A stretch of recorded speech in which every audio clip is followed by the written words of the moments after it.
찬송가 250장 찬양하시겠습니다.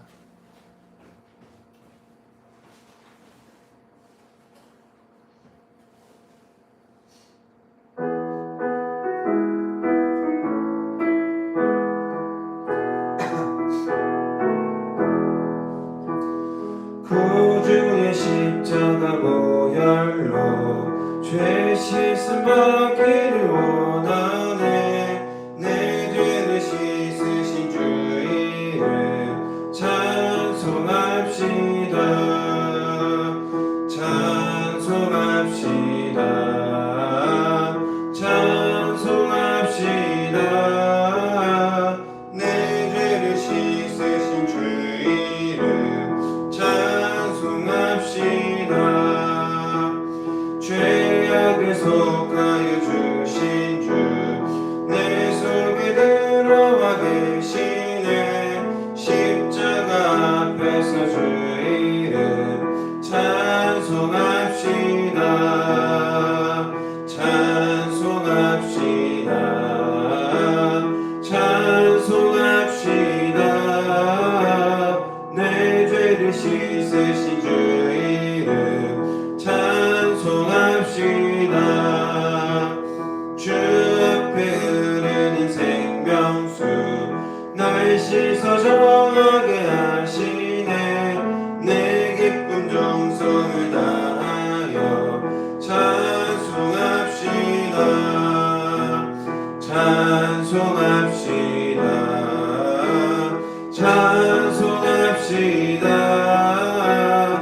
내 죄를 씻으신 주 이름 찬송합시다. 내 주께 회개한 영혼은 생명수 가운데 젖었네. 흠없고 순전한 주 이름 찬송합시다. 찬송합시다. 찬송합시다. 내 죄를 씻으신 주 이름 찬송합시다. 아멘. 우리 다 함께 사도신경으로 우리의 신앙을 고백합니다. 나는 전능하신 아버지 하나님 천지의 창조주를 믿습니다. 나는 그의 유일하신 아들 우리 주 예수 그리스도를 믿습니다. 그는 성령으로 잉태되어 동정녀 마리아에게서 나시고 본디오 빌라도에게 고난을 받아 십자가에 못 박혀 죽으시고 장사된 지 사흘 만에 죽은 자 가운데서 다시 살아나셨으며 하늘에 오르시어 전능하신 아버지 하나님 우편에 앉아 계시다가 거기로부터 살아있는 자와 죽은 자를 심판하러 오십니다. 나는 성령을 믿으며 거룩한 공교회와 성도의 교제와 죄를 용서받는 것과 몸의 부활과 영생을 믿습니다. 아멘. 오늘 하나님께서 우리에게 주신 말씀은 구약성경 창세기 44장 1절로 17절까지 말씀입니다. 구약성경 창세기 44장 1절로 17절까지 말씀.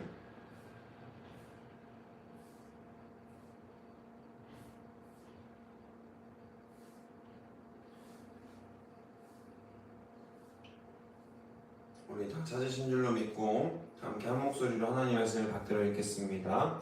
요셉이 그의 집 청지기에게 명하여 이르되 양식을 각자의 자루에 음번할 수 있을 만큼 채우고 각자의 돈을 그 자루에 넣고 또 내 잔 곧 은잔을 그 청년의 자루 아기에 넣고 그 양식값 돈도 함께 넣으라 하매 그가 요셉의 명령대로 하고 아침이 밝을 때에 사람들과 그들의 나귀들을 보내니라.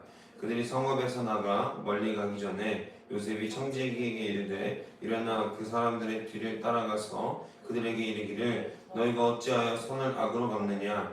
이것은 내 주인이 가지고 마시며 늘 점치는 데에 쓰는 것이 아니냐. 너희가 이같이 하니 악하도다 하라. 청지기가 그들에게 따라가서 그들을 말하니 그들이 그에게 대답하되 내 주여 어찌 이렇게 말씀하시나이까. 당신의 종들이 이런 일은 결단코 아니하나이다. 우리 자루에 있던 돈도 우리가 가나안 땅에서부터 당신에게로 가져왔거늘 우리가 어찌 당신의 주인의 집에서 은금을 도둑질하리이까. 당신의 종들 중 누구에게서 발견되든지 그는 죽을 것이요 우리는 내 주의 종들이 되리이다. 그가 이르되 그러면 너희의 말과 같이 하니라. 그것이 누구에게서든지 발견되면 그는 내게 종이 될 것이요 너희는 죄가 없으리라. 그들이 각각 급히 자루에 땅에 내려놓고 자루를 각기 푸니 그가 나이 많은 자에게서부터 시작하여 나이 적은 자에게까지 조사하매 그 잔이 베냐민의 자루에서 발견된지라. 그들이 옷을 찢고 각기 짐을 나귀에 싣고 성으로 돌아가니라. 유다와 그의 형제들이 요셉의 집에 이르니 요셉이 아직 그곳에 있는지라. 그 앞에서 땅에 엎드리니 요셉이 그들에게 이르되 너희가 어찌하여 이런 일을 행하였느냐. 나 같은 사람이 정말 잘 치는 줄을 너희는 알지 못하였느냐. 유다가 말하되 우리가 내 주께 무슨 말을 하오리이까. 무슨 설명을 하오리이까. 우리가 어떻게 우리의 정직함을 나타내리이까. 하나님이 종들의 죄악을 찾아내셨으니 우리와 이 잔이 발견된 자가 다 내 주의 노예가 되겠나이다. 요셉이 이르되 내가 결단코 그리하지 아니하리라. 잔이 그 손에서 발견된 자만 내 종이 되고 너희는 평안히 너희 아버지께로 도로 올라갈 것이니라. 아멘. 할렐루야. 오늘 말씀의 제목은 숨겨진 죄를 정면으로 마주할 때라는 말씀의 제목으로 여러분들과 함께 하나님의 말씀을 나누고자 합니다. 우리는 때로 인생이 잘 풀린다고 생각할 때 뜻밖의 위기를 만나게 됩니다. 요셉의 형들은 애굽 총리의 환대를 받고 베냐민과 함께 무사히 고향으로 돌아가게 된 것에 안도하며 길을 떠나게 됩니다. 이제 다 해결되었다, 무사히 돌아가기만 하면 된다라는 확신이 그들을 지배했을 겁니다. 하지만 우리 인간사 그리고 특별히 구약에서는 계속해서 인과응보의 역사를 우리에게 나타내주고 있습니다.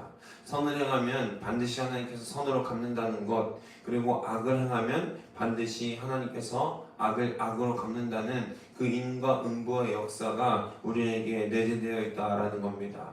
악을 행한 자는 반드시 악으로 보응을 받게 됩니다. 그래서 우리가 인간 세상을 살아갈 때, 이 땅에서 발딛고 살아갈 때 악인의 형통을 결코 부러워할 것이 없는 것이, 그들은 다 값을 치르게 되어 있다는 것입니다.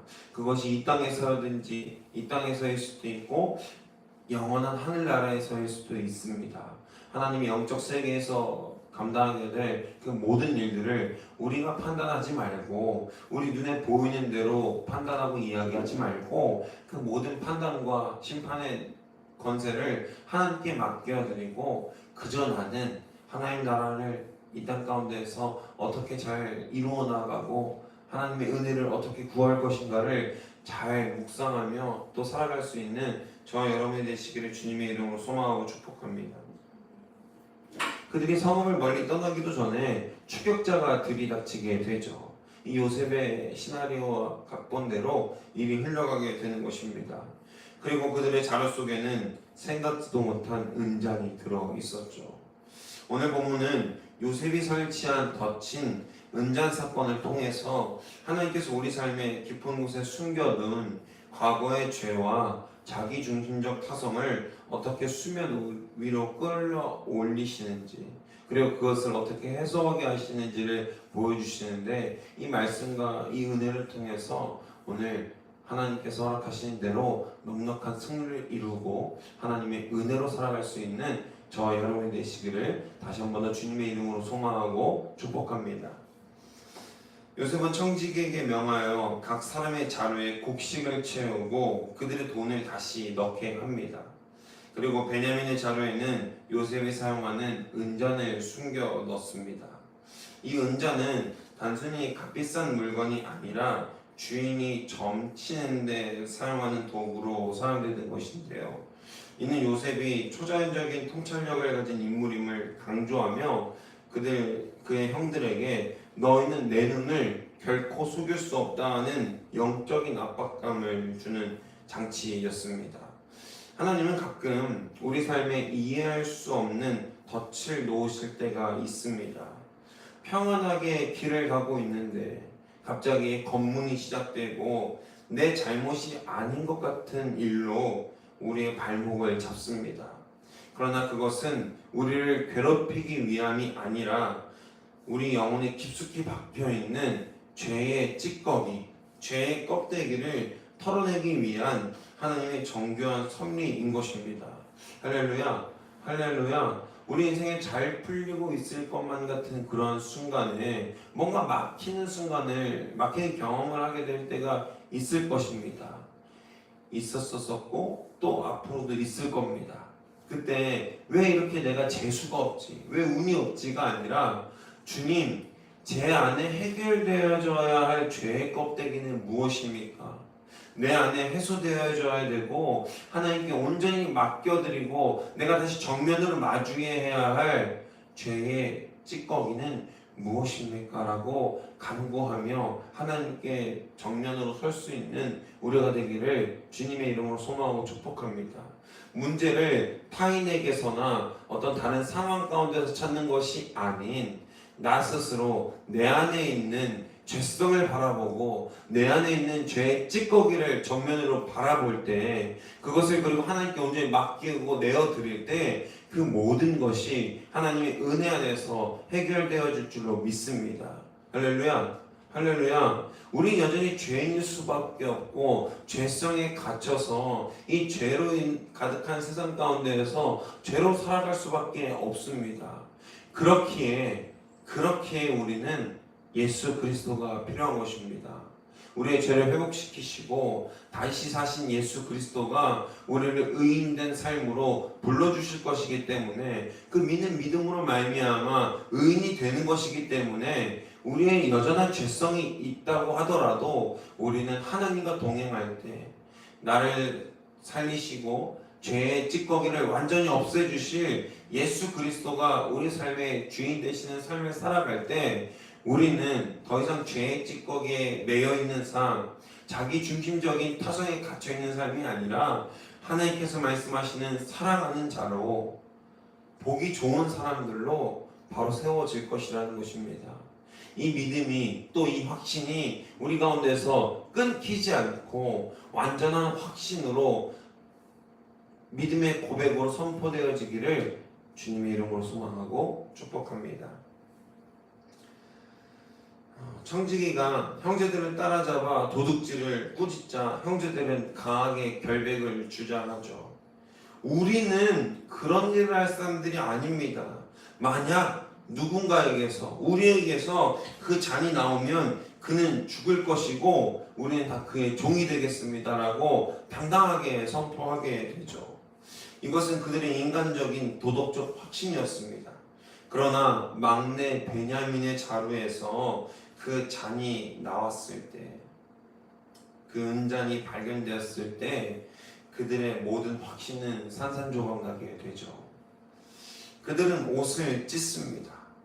22년 전 요셉의 채색 옷을 찢으며 아버지를 속였던 그들이 이제는 막내 동생을 보고 막내 동생을 위해 자신들의 옷을 찢으며 통곡하게 되죠.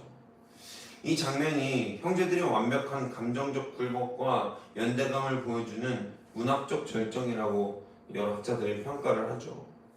내 의로움으로 당당했던 순간이 무너지고 철저한 무력감 속에서 옷을 찢는 자리에 설 때 비로소 하나님의 은혜가 들어올 틈이 생긴다라는 겁니다. 또한 동시에 자신을 버린 형제들의 또 다른 동생을 또다시 버리지 않을까, 혹여나 마음 한켠에 의심을 품고 있던 요셉의 마음의 의심을 치워주고 형들의 달라진 태도로 인해 요셉 역시 위로를 받게 되는 경험을 하게 된다는 것입니다. 하나님의 섭리는 이토록 정교합니다. 또다시 버리지 않을까 하는 요셉의 의심이 단번에 해소되고 그 의심이 해소되자 어떻게 되죠? 하나님은 요셉의 마음을 어루만져 주십니다. 요셉은 나중에 이렇게 고백하죠. 결국에는 나를 이곳에 보낸 것은 형들이 아니요 하나님이시니 하나님의 뜻에 순종한 그것밖에 없다고 자신은 그 삶 가운데에서 하나님의 섭리밖에 없다라고 고백하게 되는 장면을 우리는 창세기 후반에 볼 수 있습니다. 그런데 이 요셉은 단지 하나님의 뜻이니까 다 되었을까요? 아니라는 거예요. 여전히 인간적인 욕심이 요셉 안에도 있었을 것이고 인간적인 서러움과 또 외로움이 그 뼈아픔, 형들에게 버려지고 노예로 팔려가던 그 아픔이 요셉에게 왜 없었겠습니까? 그러나 하나님은 이 은잔 사건을 통해서 누구를 위로하시는 거죠? 요셉의 뿌리에 있던 그 쓴뿌리를 위로하시고 해소하신다라는 것입니다. 그리고 자신이 받았던 그런 불안감들, 배다른 형들에게 언제 벌어질까 모르는 그 억압들, 그 두려움들을 베냐민에게서 떨쳐내어주고 또다시 하나님 앞에서 이스라엘의 12지파라는 초석이 세워지는 하나님의 정교한 섭리를 이 은전 사건을 통해서 알 수 있다라는 것입니다. 바라기는 저와 여러분이 하나님의 섭리를 의지하고 하나님의 섭리가 정상적으로 작동하고 있는 것을 몸소 경험할 수 있기를 바랍니다. 내가 발목이 잡힐 것 같은데 평안한데 평안하지 않은 것 같은 인간적인 욕심이 들어설 때 하나님께서 말씀하시고 주께서 허락하시는 위로를 경험하고 하나님의 섭리가 온전히 작동해서 내가 한 것이 아니라 하나님이 하시는 하나님의 임재의 손길을 경험하는 우리가 되기를 주님의 이름으로 소망하고 축복합니다. 다시 요셉 앞에 엎드린 형제들을 대표해서 이제 14절부터 17절에 유다가 이렇게 말하죠. 주목할 점은요, 유다가 우리가 베냐민의 무죄를 증명하겠습니다 라고 말하지 않았다라는 거예요. 유다는 이렇게 고백합니다. 16절입니다. 유다가 말하되 우리가 내 주께 무슨 말을 하오리이까, 무슨 설명을 하오리이까, 우리가 어떻게 우리의 정직함을 나타내리이까. 하나님이 종들의 죄를 찾아내셨으니 우리와 이 잔이 발견된 자가 다 내